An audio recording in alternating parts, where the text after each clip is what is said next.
can hear the clock ticking. Okay. My clock, is it? That's okay. Making too much noise. So just want to say welcome. Oh, I have a chat real quick. Let's see what that is. Today's episode is called Another New Beginning. Oh, I'm sorry.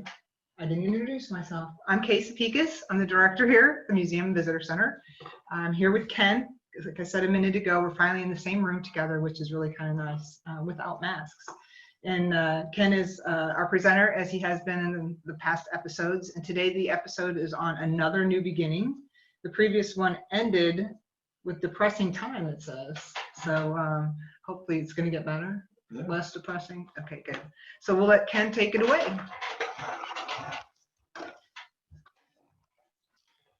Well, thank you all for joining us once more, for being fans of supporters of history, or perhaps just curious folks. Those were with us last week know that we ended the session, or the session was a lot about the difficulty dealing with the capital being moved from Austin, and really depressing times. So annexation into the United States provided still another opportunity for a new day for Bastrop and its citizens, and those of Bastrop County. They still had a long way to go. A traveler stopped at Bastrop at the beginning of this period and concluded that Bastrop itself offered little of note, saying most of the houses looked rather dilapidated and the place needed a new start to keep it from losing its appearance of a town altogether. So you can imagine what it was like across the rest of the county. Making such a new start involved a very familiar task for the longtime Bastrop County residents. They had begun anew before settling the area in the first place, building a town at the old San Antonio Road crossing of the Colorado, forming a municipality under the governmental structure of Mexico, rebuilding the town of Bastrop after it was destroyed during the Texas Revolution, and regrouping and beginning again after losing a campaign to make Bastrop the capital of Texas. So now annexation had ended the threat of Mexican invasion. U.S. Army would take care of that, produced a return of the capital to Austin, brought stability to Bastrop County, led to a new influx of immigrants, resulted in hopes for economic progress. In fostering that renewal, the area had numerous resources that would enable it to do so. The fertile land was still there, a great deal of it untilled, uncleared, unused. The unique trees of the pine forest for the lumber industry. Bastrop as a established place for a trade area for a very wide portion of Central Texas.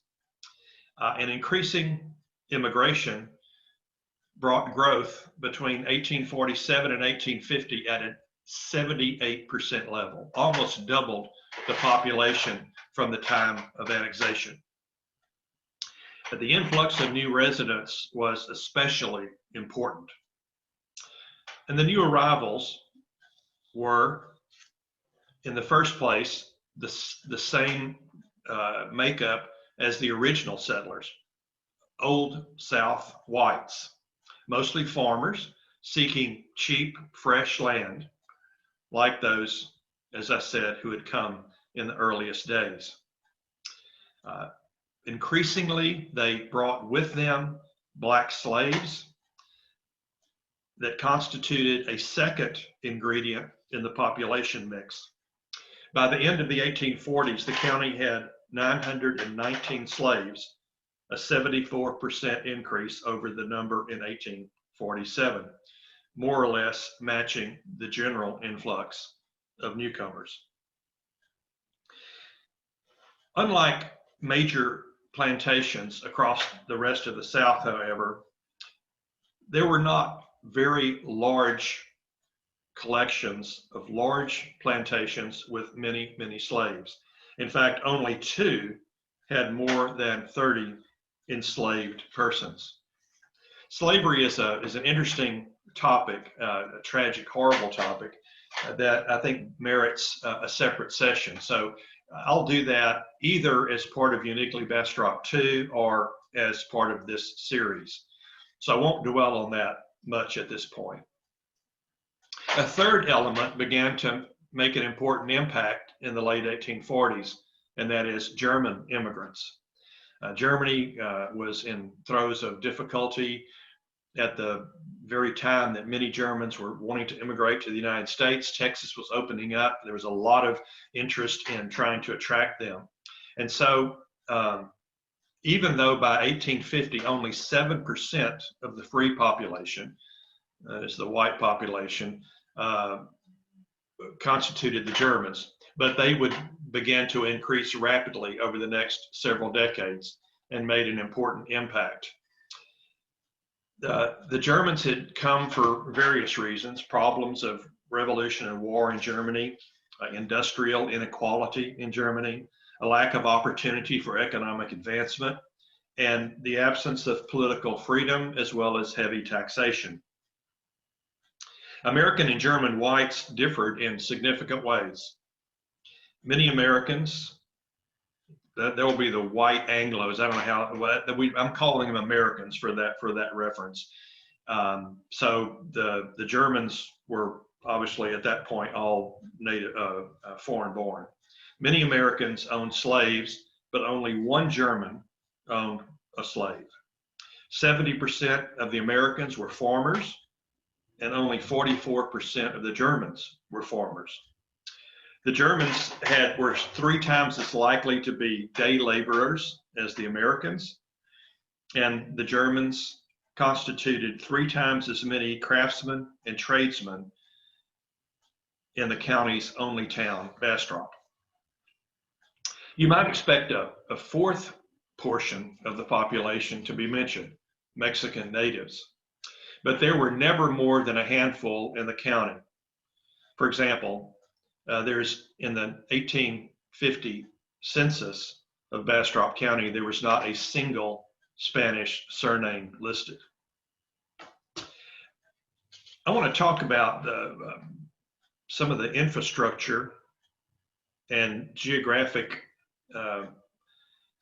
aspects of the county by showing you a map, which I hope you can see. That was the wrong button. That's the wrong button. Maybe it is, maybe it isn't. Well, if K, I'm lost.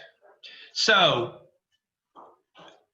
like immigrants who came and didn't know the roads, they were lost like I am now. I did the wrong thing. I'm showing my map. I don't know what I hit. So, oh, I'm back. I'm almost not completely lost. Okay, so I hope this map is readable for you. I want to talk about the rural areas of the county.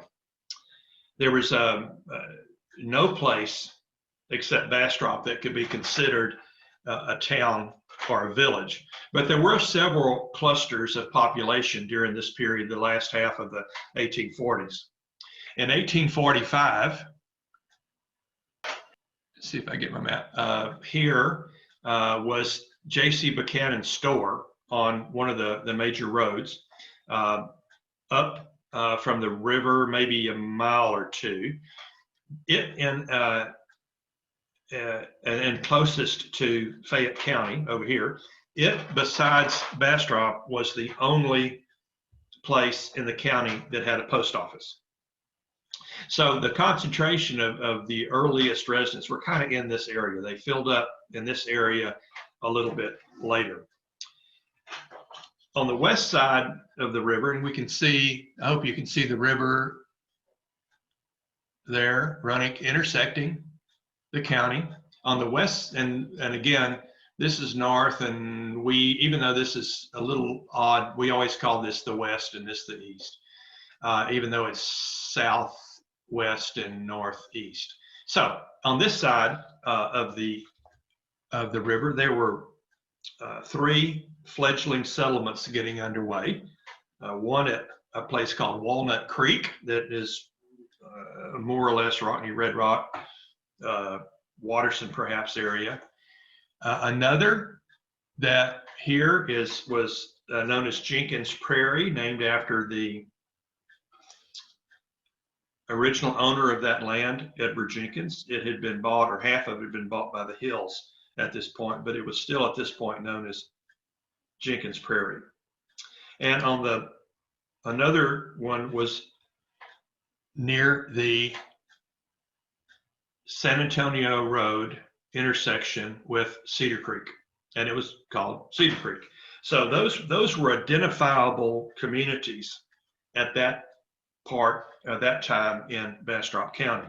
Another was up in near Elgin, which would be right in here somewhere, current Elgin. It was early known as Young's Settlement. It lay northwest of Bastrop. Early known as Grand Prairie. There's a big prairie out there, and Young's Settlement was the name. It had several names over the years. We could talk about that another time. In 1849, it gained a post office with John Litton serving as postmaster. One of the primary responsibilities and activities for the county government was the production of roads. The Gautier Trace was not on this map, but it was practically in no use whatsoever. It originally ran to San Felipe from Bastrop through the pine forest, and it was like I said, it was probably identifiable but was not used. It was not identified by the county as a road. The old San Antonio Road continued as one of the main roads. Certainly still a primary road from San Antonio to East Texas and on to the United States. Another road ran along the length of the county along the west side of the Colorado, from the Fayette County line around Ships Lake, which is over in here, and it followed the river and came to Hills Prairie, and then eventually continued on to Travis County. The LaGrange to Austin Road on the east side of the river here was the primary road from East Texas to Austin. It followed from Fayette County. It followed a ridge up to what's called Rocky Hill, which is, forgotten the name of the highway, the road that goes up to Page from Smithville, and it goes by the current entrance to Bisher Park. It came from the LaGrange side to the top of Rocky Hill, came down Rocky Hill, and made its way across the settlements, staying away from the river, of course, staying on higher ground, until it reached Bastrop at the intersection of Pine and Main Street. It then continued on the same side of the river, crossed Piney Creek, had to cross Big Sandy and Wilbarger Creek, and continued on to Austin. A road to Young's Settlement from the east side of Bastrop here was also established. And there was a road from Bastrop to Hills Prairie, which is not on this map. Or yes, it is. It's right there.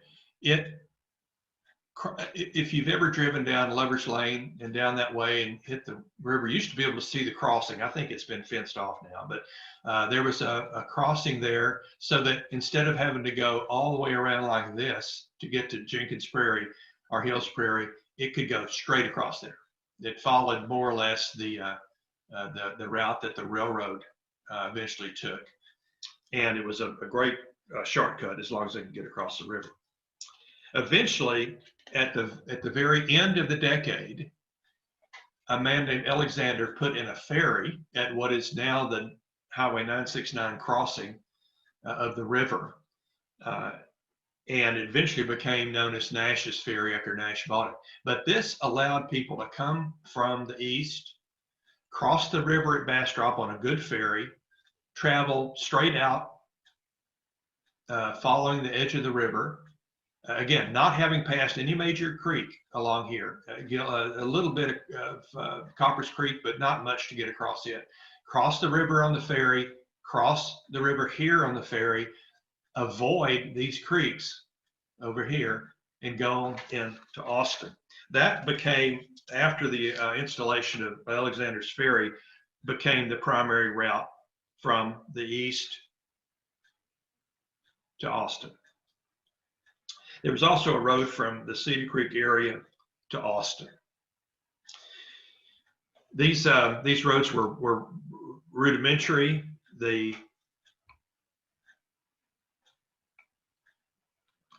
county would set up people who lived along the roads and require them to maintain them, sometimes build them in the first place, and they would, I think, just it was their responsibility. I'm not sure they paid them anything. I'm not sure they had any money for that, but they were responsible for maintaining those roads. And of course, it benefited the people living along them because they could then get wherever they needed to go. Another roads being hard as they were to use, especially in muddy times, and especially when you had to cross rivers at high rise or creeks at high rise, or maybe you couldn't get across at all, maybe there was no ferry. The idea of transporting goods by river became increasingly important. And in this period, there were some fledgling attempts to do that. The Colorado River, the navigation of the Colorado River met with many obstacles, though, or several obstacles. When the water level was too low and no boat could get along, when there were floods, not just high water, but I mean actual floods, they couldn't use them. There were snags all over the place that could catch on boats and hurt them or sink them or stop them. There was a thing downriver below Columbus called the raft, which was actually this astonishingly large collection of driftwood that blocked the entire river. It was really a series of these collections of drift, but there's no way for boats to get around them.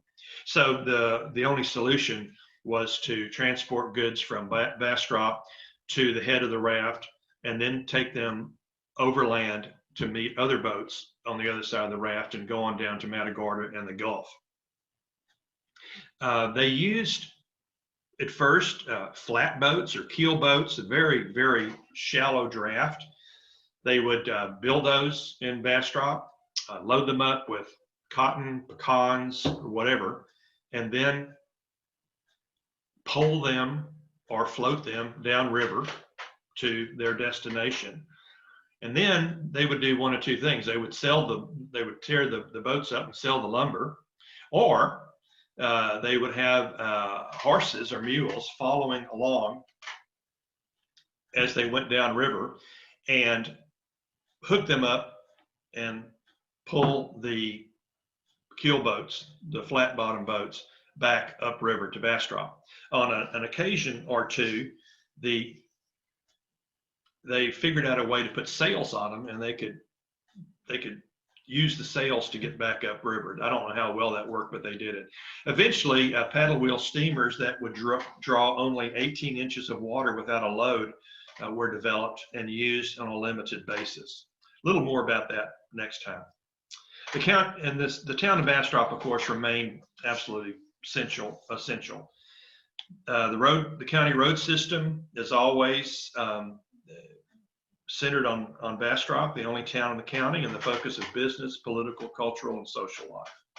A visitor noted 80 to 90 frame houses painted white, which stood on several broad, straight, unpaved streets, including 6 to 8 stores and 3 or 4 saloons.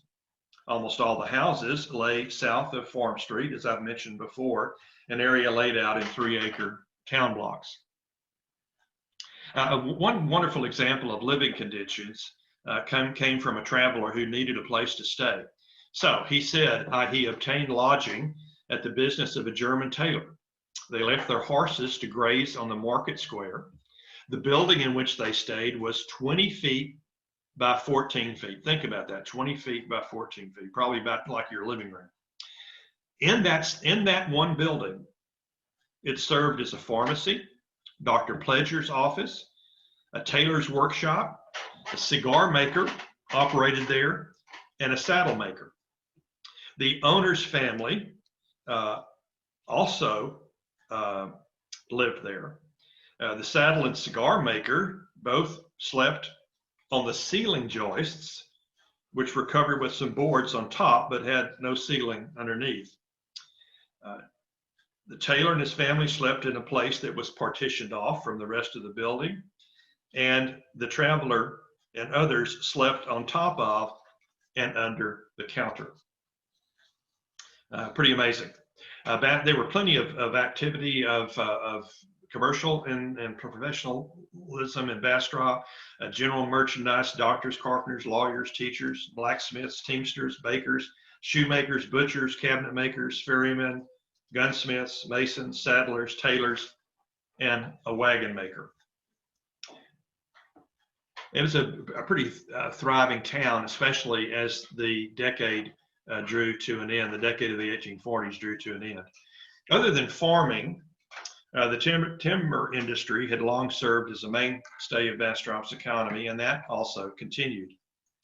In 1846, teamsters hauled lumber from Bastrop to San Antonio, Austin, Fort Gates, 80 miles away. One partnership had 2 saw and grist mills propelled by horse or ox power. Others used water and eventually steam to drive the saws to make the lumber. It was a thriving business and very important to the county. This first industry continued to thrive as long as the trees held out, which would continue for a number of more years. So next class, I'm going to talk about maybe one of the golden ages of 19th century Bastrop, when there was some really wonderful progress made in the town of Bastrop and in the county. So I look forward to having you back, and tell your friends that this is on YouTube if you want them to watch it. We keep these, all these are taped, copied, whatever, what do you call it? What's the word? Recorded. And so do we have any questions? Not yet. So if we have any questions, I'll answer them, or I could bore you with even more stories. I don't see any. Comments? Anybody open to in-person meetings? Why don't you talk? Okay. Is anybody open to starting maybe an in-person meeting? As things get more opened up, you can put that out. You can meet maybe at the Opera House, kind of a large facility. No comments. Thank you for the information. Very interesting. So, okay, so you would be. So maybe we could do both. Could provide an option to do both. So we could record. We could provide the Zoom along with the